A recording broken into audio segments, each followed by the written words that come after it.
Hello everybody, it's Michala Petersen here, and today we are going to talk the scoop on sleep.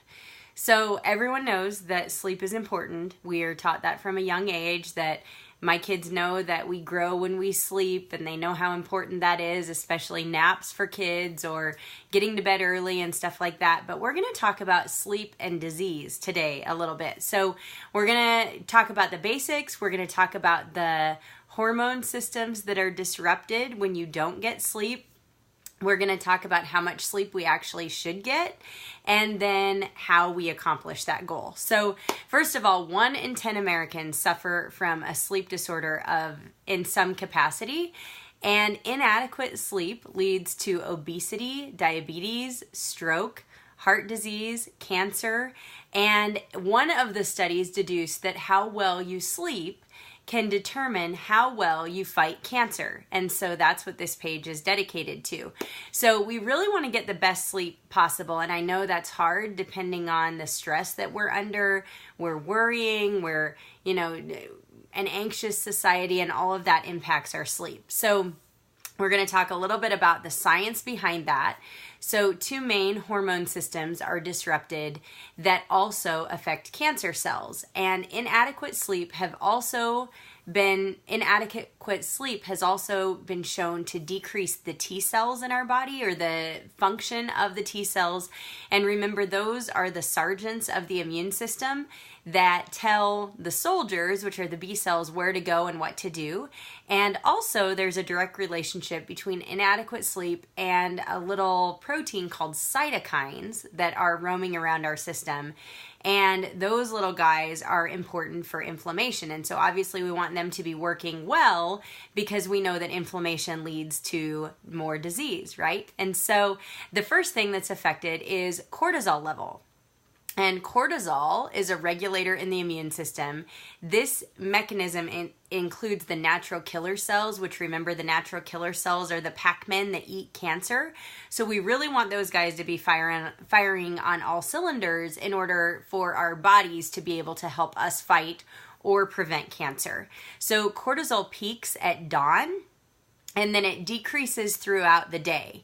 And so for this hormone to do what it's supposed to do in the body, as far as the immune function wise, we need a 7 to 8 hour sleep cycle. And that's kind of hard for a lot of Americans to do, but that's the optimal sleep time, is 7 to 8 hours.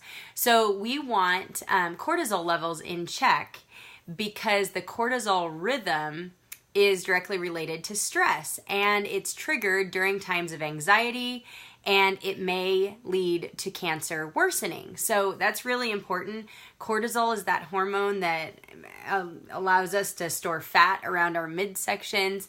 And a lot of times, if people are having trouble losing weight, sleep needs to be examined, because if you don't get that 7 to 8 hour reset so that hormone can do what it's supposed to do, then we aren't going to be functioning at full capacity. So the second is melatonin.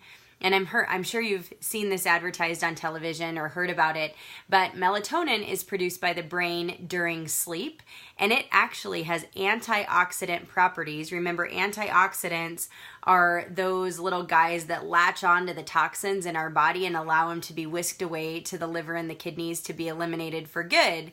And so those antioxidants actually prevent damage to the cells that can lead to cancer. So that's an important prevention mechanism. Interestingly enough, when we don't have enough sleep, our estrogen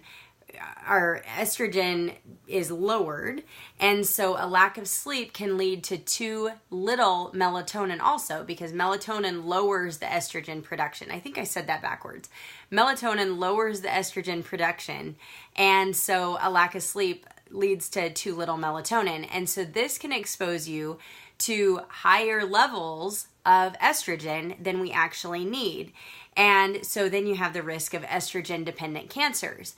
And if you think about this, our kids, I don't think, are getting near as good a sleep as we used to get. And I just read an article about 3 and 4-year-olds starting their menstrual cycle already. And a lot of that is due to the toxins that we're exposed to on a daily basis that mimic estrogen, But I think that our kids are not getting enough sleep, there's other things to do at night. There's screens, there's all these things that we'll talk about in just a little bit that can lower your quality of sleep. And so all of that just messes up the whole hormone cycle. And so night shift workers are proven to have less melatonin and thus typically have more estrogen dependent cancers than if you work during the day shift. So that's just kind of a fun fact. So how much sleep should we get?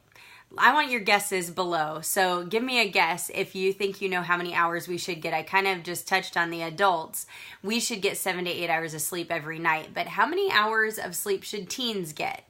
And how many hours of sleep should children get? And so teens typically require at least 10 hours of sleep, and children require anywhere from 10 to 12 hours of sleep. And then, obviously it's more for kids that are the age that take naps and stuff like that. So let's talk a little bit, just to kind of close here, about sleep hygiene and what we can do to get the most sleep, the biggest bang for our buck. So the first thing is to get up at the same time every day and go to bed at the same time of night. And this really develops a routine for us. Our body is used to it. And if you are in that routine already, give me a heart. And if you are in that routine, you know that if you stay up past that, your body feels it, right? You can almost, without looking at the clock, you can almost feel exactly what time it is at night. I've found that to be true. So only use the bed for sleep and sex. Really make your bedroom a sanctuary. So have some dim lighting if you're going to read, or diffuse some oils, or whatever you need to have your bedroom feel like a safe space that you really want to relax in. Avoid caffeine, alcohol, and nicotine within 4 to 6 hours of going to bed. That really allows our body to detox through those things and to have those stimulants out of our systems. And don't exercise within 4 hours of going to sleep. That revs up all those hormones again, and it's harder to go to sleep after that. So develop a sleep ritual. Everyone can do this. It takes about 3 weeks to develop a habit, but I think if you're like me, I was kind of resistant to this, and now that I'm in the routine, I really miss it if we're traveling or I don't have that routine. So for me, I read a devotion, and then I read the Bible, and I pray through a psalm, and then I read a book until I'm drowsy. And once I'm drowsy, then I shut the lamp off and I go to bed. So I really try hard not to have any screen time within an hour of going to sleep. The blue light on our cell phones or iPads or computers or whatever excite the brain. And so that's really a lot harder to shut the brain down and get into a relaxation state. So the other thing you can do is get out and exercise during the day. Get nature, listen to nature sounds, get grounded. That tends to relax us and kind of bring us back down and get us in a relaxed state. So then, other things that you can do as far as relaxation are deep breathing, like we talked about in the oxygen video a few weeks ago. Inhaling for 4 counts, holding your breath for 7, and exhaling for 8. That really brings your body back into a relaxed state.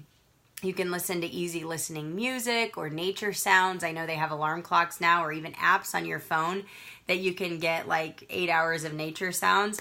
I would not recommend charging your cell phone by your bed. There have been different studies that have proven that growth of plants even next to cell phones while they're charging are completely inhibited. So I charge my cell phone away from my bed, but if you do charge it by your bed, you can do nature sounds on that. You can do oil, diffuse oils like I said before. You can do yoga before you go to bed there are a ton of different apps for that. There's like Fitness Blender, or there's a few different apps called like Headspace or Calm or any of those. You can pray and get in the Word. I'm going to leave you with my favorite Bible verse, or one of them. It's Matthew 11:28 and 29.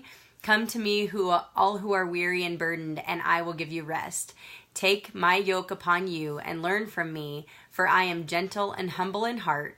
You will find rest in your souls. I love that verse because I think it just applies to every single day. We all are burdened every day. We all have worries and anxiety. And we know where we can leave those, right? We can leave them at the cross. So I just want to leave you with this. So what relaxes you? You can comment in the comments below. I think it'd be great for people to have all sorts of comments to look from and get some new ideas. Even if it's only 5 minutes a day, get out and do something you love every day. That has been proven to relax you more.